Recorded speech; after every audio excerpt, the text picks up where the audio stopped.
Assalomu alaykum, qadrli kanalimiz a'zolari. Odiylik dehqon bola. Bugun qulpini yopish jarayoni. Inshaalloh traktorda qulpinlarimiz paketini mana holga keltirib oldik.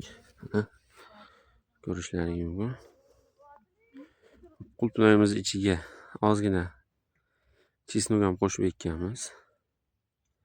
Hozir yopish jarayonida batafsil yoritib beraman. Ya'ni mana bu yerga, mana bu tarafiga hop, kilonga tushadi, bu tarafiga kilonga tushib, qo'lda ko'mayapmiz. Mana bu yuradigan gap. Chekalarigacha chiroyli qilib ochib oldik. Inshaalloh hozir ko'mayapmiz. Mana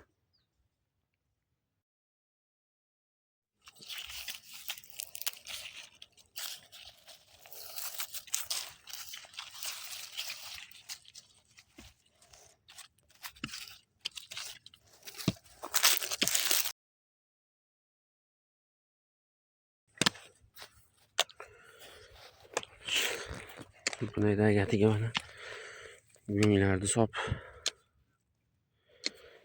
qo'yganmiz. O'zi bilinib turibdi, sarg'ayib. Amapop soldik, aralashtirdik.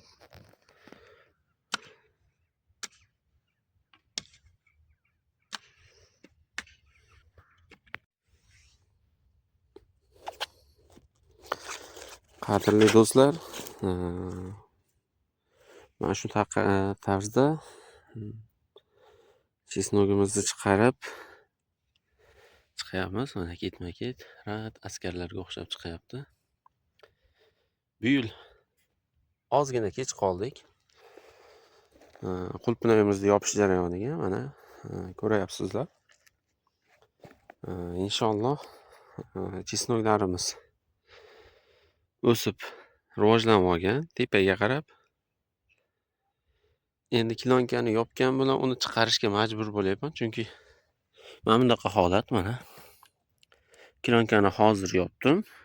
Endi mana ko'ryapsizki, mana buni chiqarib qo'yish kerak bo'lyapti. Bugun hop, 15-fevral Namangan viloyatida havo harorati internet ob-havo ma'lumotlariga qaraganda 19-18 gradusgacha ko'tariladi dedi. Boya yopgan kilonkam ham o'sha terlab hop qusishni boshladi. Mana chertsam. Ertalab yopilgan kilonka mana ertalabdan beri mana shu yergacha yopdik yarmini. Endi qolganini yopish jarayoni. Hop, hozir ishchilar abitda shundan foydalanib men bitta agatni chiqarib ko'rayman. Mana chiqarsa bo'layapti. Chesnok o'sha bizga eng keraklisi bu chesnok. Qulpinoyni ichiga ekishdan maqsad mana shu o'zagi kerak. Nimaga? Chunki men ertaga qulpinoyda yana bitta kilonka yopaman ustidan duvoynoy qilib tezlashtirish maqsadida. Shu jarayonga kerak. Ya'ni aynan mana shu bo'yli bo'lib o'sishi menga mana bu yerdagi qulpinoyni mana bu tursa ustiga kilonka yopsam mana bunchalik egiladi xolos. Qolgan yeri o'zagi ushlab qoladi. Ya'ni ko'pchilik sim suqib qiladi degani, men sim suqmayman. Bu ham bitta qo'shimcha daromad. Shuning uchun orasiga o'sha 50 santimetrga bittadan qilib chesnok ekkanman.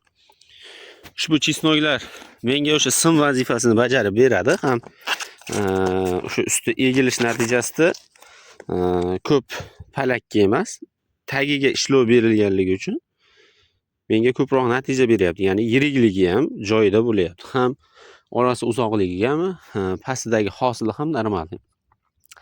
Eng katta vazifasi qulpinoy pishguncha bu menga o'sha keyingi kilonkani ustidan yopganimda bu menga o'sha erta 10 kun ichida yopsam 10 kunda chesnok o'sib egiladigan holatga kelib qoladi. Ya'ni baquvvatlashib qoladi. Natijada men bunga tayyor, men uchun bu o'sha siqib duga qilayotgan sim vazifasini bajarib beryapti. Hop, yana agar shunaqa dehqonchilik bilan shug'ullanib mana shu mutaxassisi bo'lgan akalarimizdan iltimos qilardik. Agar kommentariyaga bundan boshqa fikrlar ham bo'lsa yozib ketsalar yaxshi bo'lardi. Chunki hozircha o'sha meni lishniy sim suqishga va qo'shimcha rasxod qilgani bir tarafdan bunga ketayotgan sarf ortib ketyapti. Ikkinchi tarafdan unga nisbatan buni effekti yaxshiroq bo'lyapti. Ya'ni qulpinoyni o'sha qizarish jarayonida buni hissasi ham katta va yaxshi tarafi mana bu chesnokni hidi chiqqan yerga har doim kilonka yopilsa bu kilonkaning ichida hid chiqarib turadi. Qulpinoyga har xil hasharotlar mana buni oldiga kelmas ekan.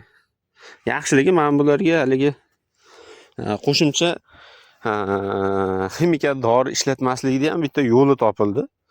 Bu menimcha yaxshi effekt beryapti 2 yil 3 yildan beri. Shuni ulashay dedim. Xudo xolsa hozir kilonka yopish jarayonlarini ham bir qator yana ko'rsatib beraman.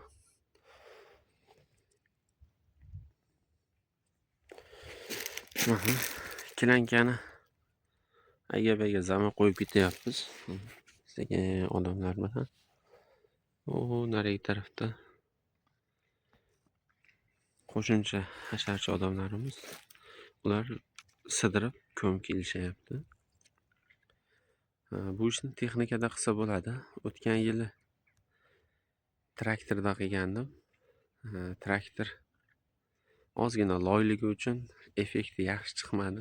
Bu yil shunga qo'lda ko'mib chiqishga qaror qildik. Bu yo'l. Bu hozir suv yuradigan yo'lga aylanadi.